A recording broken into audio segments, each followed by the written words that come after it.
Rekaman tersebut menunjukkan berbagai jet F-18 dan jet logistik lepas landas dari dek landasan pacu kapal induk. Amerika Serikat mengklaim telah mendominasi langit di atas Iran.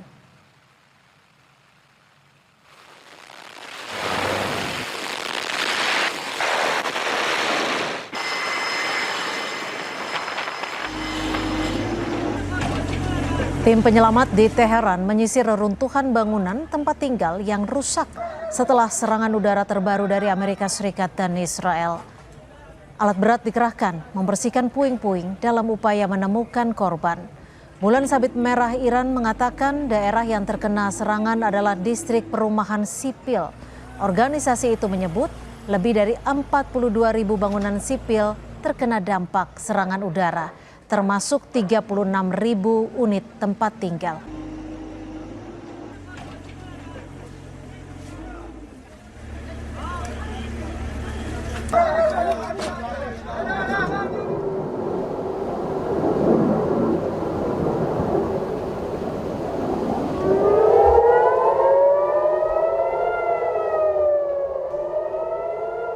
Upaya Israel untuk mencegat gelombang rudal yang diluncurkan dari Iran terlihat di pusat kota Tel Aviv Minggu dini hari.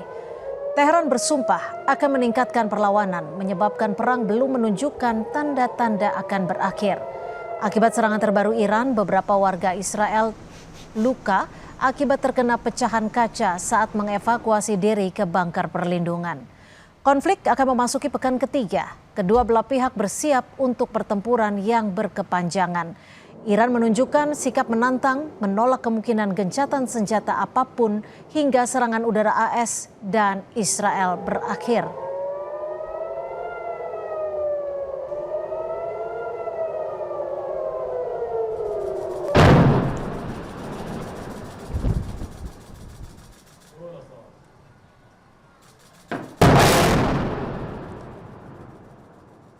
Di tengah gempuran Iran, pasukan Israel meledakkan sebuah rumah di dekat Hebron, Palestina, setelah memerintahkan keluarga yang tinggal di sana untuk mengungsi. Kantor berita resmi Palestina, Wafa, melaporkan bahwa rumah itu milik ayah dari tahanan Palestina, Azmi Abu Hleil. Pasukan Israel menyerbu kawasan tersebut dan mengevakuasi penghuni rumah bertingkat 3 itu sebelum meledakannya. Abu Hleil adalah tahanan Palestina yang diduga melakukan serangan penembakan di dekat Bethlehem sekitar setahun yang lalu.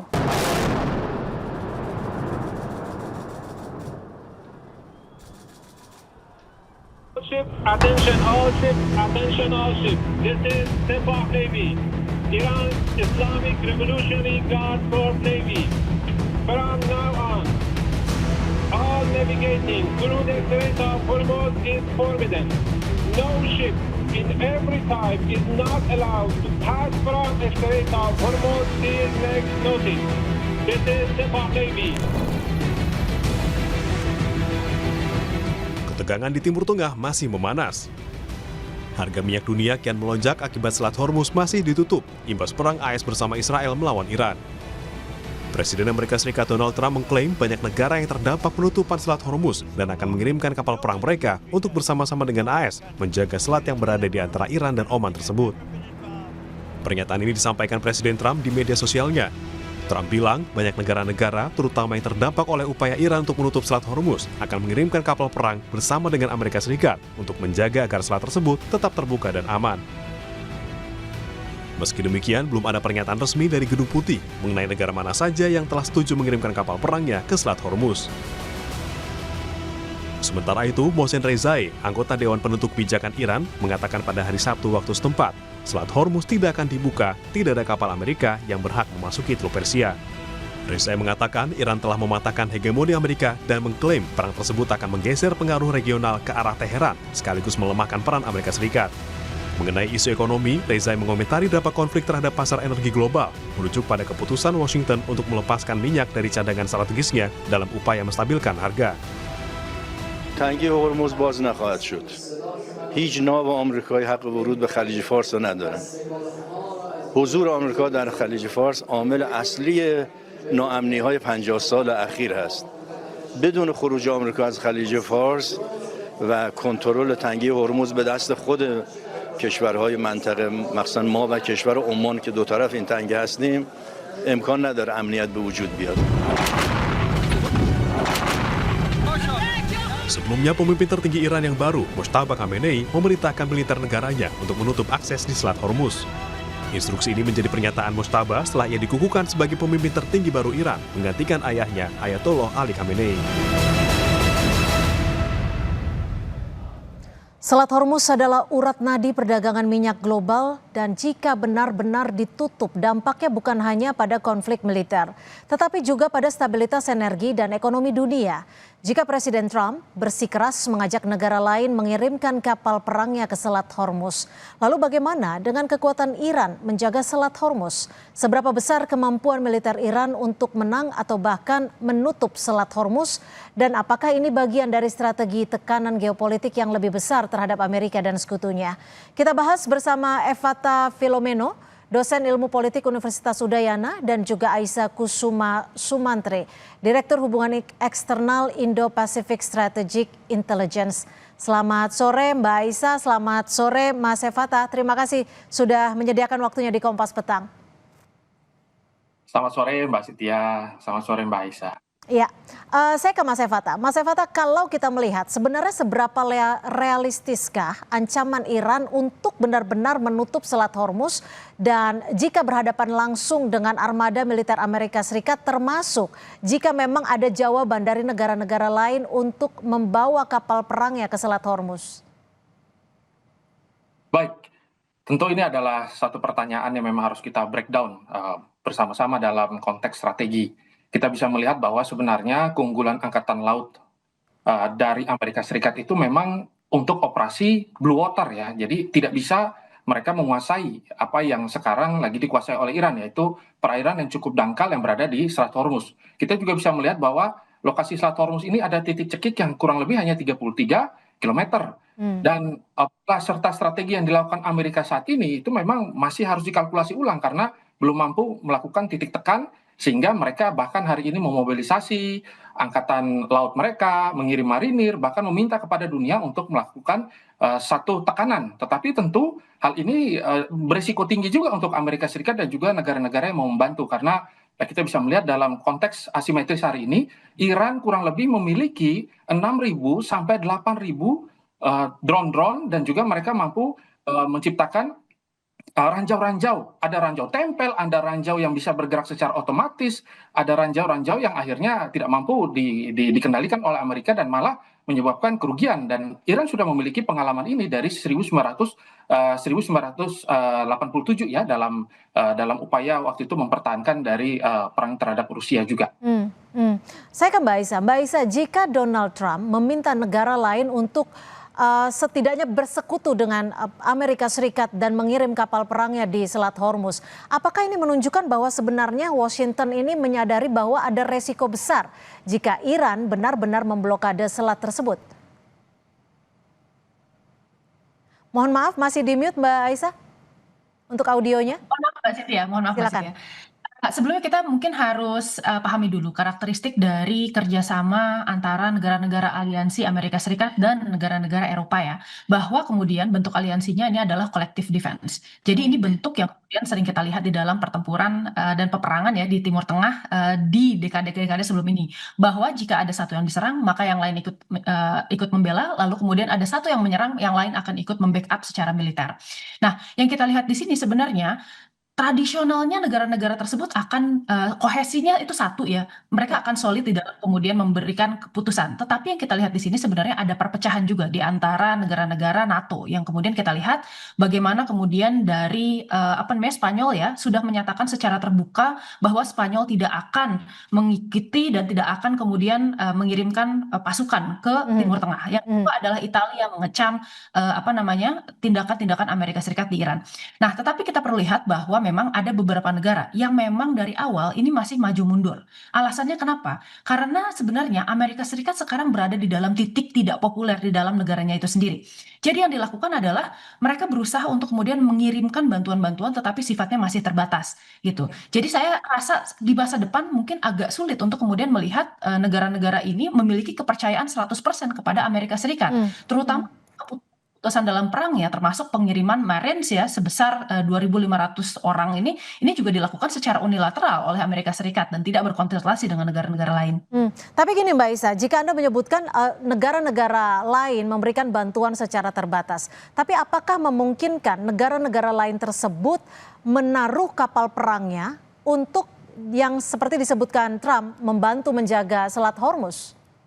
Ya, jika ditanya apakah memungkinkan atau tidak, ya memungkinkan. Karena jawabannya mereka sendiri sebenarnya mulai terancam kepentingannya di sana. Bahwa Selat Hormuz kita tidak bisa tampik bahwa itu merupakan salah satu passageway di mana 25% dari total perdagangan energi dunia itu melewati sana. Dan kita lihat bahwa dari tanggal 8 sampai 11 Maret kemarin itu sudah terjadi berbagai serangan-serangan terhadap kapal-kapal pengangkut minyak ya di Selat Hormuz. Ya. Sehingga kemudian dilema energinya menjadi semakin besar. Apabila pada akhirnya kemudian negara-negara tersebut membutuhkan kemudian kebutuhan minyak, maka kemungkinan negara-negara di Eropa dan Aliansi Amerika Serikat mau tidak mau harus kemudian ikut membantu. Nah, apalagi kita melihat sekarang sebenarnya ada permasalahan Rusia juga yang sekarang menjadi salah satu eksportir energi terbesar, dan negara-negara di Eropa ini sekarang sedang mulai berusaha untuk mengurangi sedikit demi sedikit ketergantungan energinya terhadap Rusia karena kasus yang terjadi ini. Oke, Mas Evata, kalau dari perspektif Anda saat ini dari pola perang yang sudah memasuki pekan ketiga, apakah Iran masih menggunakan taktik dari asymmetric warfare seperti ranjau laut, drone, dan juga speedboat? Dan apakah ini cukup untuk melawan kekuatan AS jika memang nanti negara-negara lain akan ikut bergabung? Baik, seperti yang disampaikan bahwa mereka tidak ingin memenangkan perang, tetapi mereka ingin mengontrol kondisi perang hari ini gitu. Maka kita bisa melihat dari beberapa titik-titik yang sebenarnya dijaga secara internasional, kita bisa melihat bahwa Iran mampu menyerang bahkan Salalah ya, kita bisa melihat bahwa pelabuhan Salalah diserang, terus juga ada Fujairah ya. Nah, ini kan tanda bahwa mereka bisa melakukan offensive power begitu, dan mereka menunjukkan bahwa jangan sampai juga mereka mengancam akan menutup Bab El Mandeb gitu, yang merupakan satu-satunya pintu untuk masuk ke Laut Merah. Ya. Nah, ini kan tanda bahwa sebenarnya mereka sudah mempersiapkan perang panjang, dan mereka tahu bahwa dalam strategi perang asimetris dan mereka sudah membaca ada kegagalan intelijen dari Amerika Serikat yang membaca bahwa sebenarnya perang ini harusnya bisa dimenangkan dengan suatu kondisi perang udara yang sangat masif ya. Jadi ketika decapitation strike, surgical strike, regime change bisa terjadi gitu. Tetapi nyatanya karena mereka sudah membaca bahwa ini adalah satu perang yang nanti ke depannya eskalasinya untuk sama-sama mengontrol energi, maka saat ini kita bisa melihat Amerika Serikat belum mampu untuk melakukan kontrol energi itu sendiri. Bahkan mereka juga menghancurkan Pulau Kark ya, yang notabene adalah salah satu pulau yang sangat strategis yang menjadi cadangan minyak dunia juga. Okay. Nah, ini kan tanda, bahkan mereka juga meminta Cina untuk masuk dan juga melakukan satu bantuan ya, bahkan mengirim kapal perang dan sebagainya. Tetapi kita bisa melihat bahwa Iran juga memberlakukan bahwa siapapun boleh lewat asalkan mereka membayar dengan yuan. Ini kan strategi dedolarisasi, ini menampar Amerika Serikat gitu. Maka saya bisa melihat bahwa hari ini Trump justru malah mengalami satu kesulitan ya dalam mengontrol kondisi yang ada eskalasi ini. Ini bagian dari taktik-taktik perang. Lalu apakah memang ancaman dari Iran ini bisa dikatakan merupakan strategi penghalang di dalam perang? Dan apakah memang ada indikasi persiapan militer untuk benar-benar menutup jalur energi dunia? Tapi kita masih akan membahasnya usai jeda. Tetap bersama kami di Kompas Petang. Terima kasih Anda masih bersama kami di Kompas Petang. Kita lanjutkan dialog sore hari ini. Saya langsung ke Mbak Isa. Mbak Isa, dari perspektif strategi intelijen, apakah penutupan Selat Hormuz yang dilakukan Iran ini merupakan deterrent strategy atau strategi penghalang? Atau justru Iran sebenarnya sedang memancing Amerika Serikat dan sekutunya untuk melakukan perang laut di wilayah Selat Hormuz? Oke, saya rasa sebenarnya dua-duanya benar. Yang pertama kita lihat dari segi, dari segi strategi ya, kita bisa melihat bahwa yang diincar adalah efek ekonomi secara global. Berarti kan kemarin Iran is waging war against global economy dan melihat bahwa bagaimana penutupan Selat Hormuz ini akan memancing harga minyak yang semakin memuncak hingga bahkan targetnya adalah $200 per barrel, which is like very expensive. Dan kemudian adanya inflasi di Asia Tenggara, lalu kemudian ada krisis fiskal, protes sosial, spillover destabilization, dan lain-lain. Dan itu kita lihat sebenarnya tujuannya adalah satu, membuat negara-negara yang kemudian sifatnya netral atau mungkin masih swing ya secara alignment politik untuk menekan Amerika Serikat untuk menghentikan serangannya tersebut gitu. Jadi bisa kita lihat sebenarnya ada upaya ke sana. Nah, sebenarnya tadi sudah disebutkan oleh Mas Evata juga bahwa sekarang kan Iran melakukan serangan ya ke sejumlah bypass dari exit ramp dari Hormuz. Nah, ini bisa kita lihat bahwa sebenarnya Iran sendiri merasa kalau misalnya seandainya respon blokadenya ini tidak berhasil, maka kemudian Iran akan melakukan next logical thing, yaitu adalah membuat jalur-jalur lain tidak bisa dilalui. Sehingga kemudian tadi ya negara-negara aliansinya juga bisa ikut menekan Amerika Serikat. Karena Iran tahu bahwa sekarang Amerika Serikat ini mulai ada pergeseran nih pemikiran dari aliansinya terkait apakah kemudian masih bisa diandalkan sebagai sebuah aliansi yang reliable atau tidak gitu ya. Oke. Lalu tadi yang kedua, pertanyaan terkait masalah penurunan Marines ke Selat Hormuz, saya rasa sebenarnya Iran dari awal sudah menantikan dan mengantisipasi turunnya Amerika Serikat boots on the ground ke wilayah Iran. Jawabannya adalah satu, karena Iran akan lebih diuntungkan dengan boots on the ground dibandingkan dengan peperangan yang sifatnya mengandalkan teknologi-teknologi yang canggih gitu. Dari segi casualty akan lebih banyak, dari segi kemudian kerusakan infrastruktur memang akan lebih besar, tetapi Iran akan diuntungkan karena di dalam peperangan yang mengandalkan human intelligence, lalu kemudian logistik dari masyarakat dan cover dari masyarakatnya, itu akan jauh lebih menguntungkan Iran. Jadi saya rasa di sini sebenarnya untuk Amerika Serikat sendiri, they walk straight into Iran's strategi gitu ya, untuk kemudian bisa mengeluarkan tadi cost trapnya Iran, membuat biaya perangnya lebih mahal dan kemudian membuat strategi Amerika Serikat jadi tidak efektif lagi.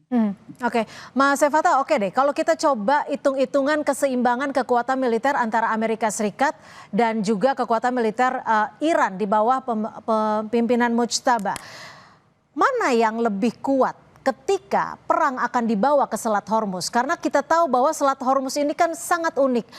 Lokasinya bisa dikatakan sebagai medan perang yang ideal karena ada titik tersempit yang bahkan lebarnya kalau bisa dilihat dari catatan geografik hanya 40 km. Ini akan menyulitkan kapal besar untuk mengarungi wilayah tersebut. Sementara Iran memiliki kekuatan-kekuatan dengan rudal dari daratan yang langsung dikirimkan, ada juga speedboat, ada juga swarm attack. Itu gimana Mas Evata? Ya, baik. Pertama kita bisa lihat sebenarnya ada korban yang cukup signifikan ya dalam perang laut kali ini. Ada 2 kapal perang kelas Moj ya, terus juga ada fregat ya kelas Alvan ya. Sabalan, terus juga ada kapal basing Makran ya, dan juga ada kapal selam Iris Dana gitu ya. Terus habis itu ada beberapa fasilitas rudal balistik yang dihancurkan. Nah, tapi kalau kita lihat Amerika sampai ngirim USS Nimitz gitu yang sebenarnya kan ini sudah pensiun, tapi diperpanjang sampai 2027. Terus mengirimkan USS Tripoli juga gitu dengan bantuan kurang lebih awaknya sekitar ada 4.200, ada yang mengatakan 5.000 ya. Dan sebenarnya Amerika Serikat ini tidak punya penyapuran jauh gitu. Karena Amerika nggak punya penyapuran jauh, maka Marines yang dikirimkan, terus seluruh angkatan-angkatan perang yang baru ini memang fokus untuk melakukan pembersihan gitu. Karena kita bisa melihat Iran ini kan sudah memasang kurang lebih ada 6.000 sampai 8.000. Dan semuanya itu merupakan hasil dari temuan teknologi mereka, sehingga ranjau-ranjau itu mampu melihat kalau yang lewat itu adalah kapal-kapal perang, itu tidak meledak. Tapi kalau yang lewat itu adalah kapal-kapal untuk muatan-muatan logistik, itu meledak. Nah, secara teknologi mereka bahkan sudah memasang kejeniusan akustik di dalam ranjau mereka. Nah, maka kalau ditanya siapa yang lebih mematikan dalam perang laut, kita bisa melihat bahwa Amerika, USS Gerald Ford juga agak mundur ya kan dari beberapa titik. Nah, ini tanda bahwa, dan mereka bahkan bisa menghancurkan beberapa lokasi-lokasi yang merupakan sumber daripada pipa-pipa aliran dari energi dunia. Nah, ini Tapi Mas tanda Evata, bahwa apa resikonya bagi armada barat ketika melakukan ataupun ketika perang di Selat Hormuz ini pecah? ya, kita bisa melihat sebenarnya Amerika Serikat ini doktrinnya kemarin pada saat perang itu ada dua, ya kan, security dan energi. Ya. Amerika itu ingin menjamin bahwa setiap kapal yang lewat asal bekerja sama dengan Amerika akan aman. Tetapi nyatanya kan tidak berhasil gitu. Ini kan disampaikan oleh Pete Hegseth gitu. Mereka menyampaikan bahwa oh ya, dunia tenang saja, kami akan melakukan pengawalan. Nyatanya pengawalan-pengawalan ini itu tidak berhasil banyak gitu. Bahkan mereka mengatakan bahwa oh ya, ini tetap bisa lewat asalkan mengikuti dan mematuhi aturan-aturan yang ada dari Iran itu sendiri. Nah, maka sebenarnya kita bisa melihat kalau terjadi perang, ya perangnya juga tidak akan begitu sangat signifikan karena sebenarnya kontrol yang utamanya adalah energi. Ya. Tetapi kita bisa melihat wah, Amerika ini terlalu banyak menyerang ya, sampai titik-titik yang cukup vital yang harusnya tidak dihancurkan sehingga battlefront yang terlalu banyak ini membuat mereka akhirnya kewalahan mana yang harus dipegang, apakah melakukan serangan darat ataukah serangan laut, dan kalau semua mereka lakukan tiba-tiba saja ada negara-negara lain yang memanfaatkan momen ini dan akhirnya memukul mundur Amerika Serikat dan juga Israel, bisa saja begitu. Oke, Mbak Aisyah, jika memang kontrol utamanya adalah energi, apakah ini berpotensi meluas menjadi konflik regional yang melibatkan negara-negara Teluk dan juga kekuatan global lain seperti yang saat ini Trump juga mengklaim bahwa negara-negara lain diajak untuk menaruh kapal perangnya di Selat Hormuz? Ya Mbak Cynthia, sejauh ini memang sudah ada indikasi beberapa negara-negara NATO ini mengirimkan bantuan terhadap Amerika Serikat. Di antaranya adalah UK, dia mengirimkan sebuah pesawat tempur ya, tipe Typhoon, lalu kemudian Belanda mengirimkan mengirimkan kapal tempur, dan kemudian ada Australia dan kemudian Prancis juga yang mengirimkan pesawat tempur. Nah, kita lihat di sini tetapi bantuannya tadi ya sekali lagi masih tetap terbatas. Kalau ditanya apakah kemudian akan berkembang menjadi krisis energi atau tidak, jawabannya adalah ya bisa. Tetapi sejauh ini untuk negara-negara Teluk ini masih wait and see. Karena apa? Karena sebenarnya sejauh ini negara Teluk ini menyadari bahwa Amerika Serikat dengan kemudian manuvernya yang sangat luar biasa dengan tadi ya misalnya di overstretch strategi, baik itu kemudian di front laut dan kemudian di front darat juga. Nah, di sini negara-negara Teluk masih menganalisis apakah Amerika Serikat ini bisa dipercaya sebagai sebuah alliance atau tidak. Yang pertama itu. Yang kedua adalah ketika negara-negara Teluk ini berusaha untuk kemudian melakukan retaliasi terhadap Iran secara langsung, maka yang terjadi adalah potensial civil unrest di dalam negaranya.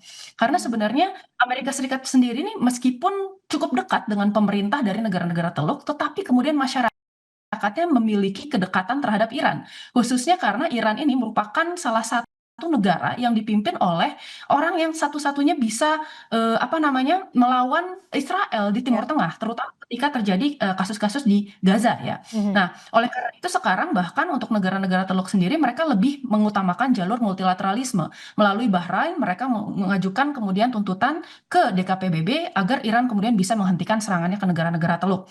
Nah, tetapi untuk secara global kita lihat di sini dengan adanya krisis di Timur Tengah, maka kemudian akan ada shifting of like global energy trade ya. Di antaranya adalah bagaimana kemudian China ini yang tadinya 20% bauran energinya ini berasal dari Selat Hormuz akan lebih tergantung dengan Rusia.